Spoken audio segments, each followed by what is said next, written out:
మీరు కూడా 1000 rupees budget లో అరుణాచలం వెళ్దాం అనుకుంటున్నారా? అయితే ఈ రీల్ చివరి వరకు చూసేయండి. గుడివాడ టు తిరుమలకి ప్రతి వెన్స్డే స్పెషల్ నర్సాపురం ట్రైన్ అయితే అవైలబుల్ గా ఉంటుంది. మీరైతే ఆ ట్రైన్ ని ప్రిఫర్ చేసుకోండి. మాకు అవైలబుల్ లేకపోవడంతో మేము శేషాద్రి ఎక్స్ప్రెస్ టు కాట్పేడ జంక్షన్ కి అయితే బుక్ చేసుకున్నాం.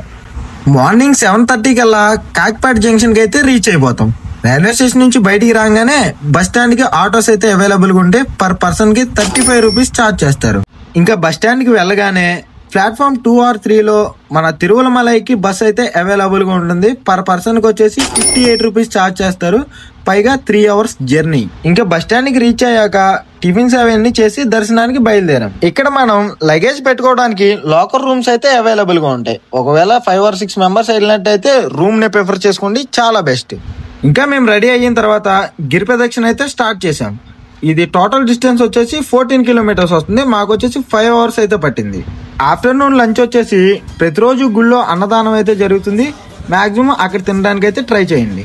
మాకు గిరి ప్రదక్షిణ అయ్యేపాటికి ఈవినింగ్ 4 అయితే అయింది. ఇంకేం లేట్ చేయకుండా గుళ్ళోకి అయితే దర్శనానికి బయలుదేరిపోయాం.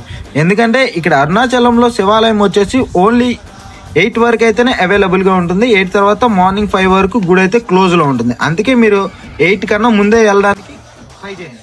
మా దర్శనం అవ్వగానే మేము పాండిచేరికి అయితే ట్రిప్ కి బయలుదేరాం. ఒకవేళ మీకు కూడా ట్రిప్ కి బడ్జెట్ ఎంత అవుతుందో తెలుసుకోవాలంటే part 2 అయితే కమెంట్ చేయండి. పాండిచేరి బడ్జెట్ కూడా చెప్తాను. ఇంక ఈ వీడియో అంతే. అందరికీ బాయ్ బాయ్.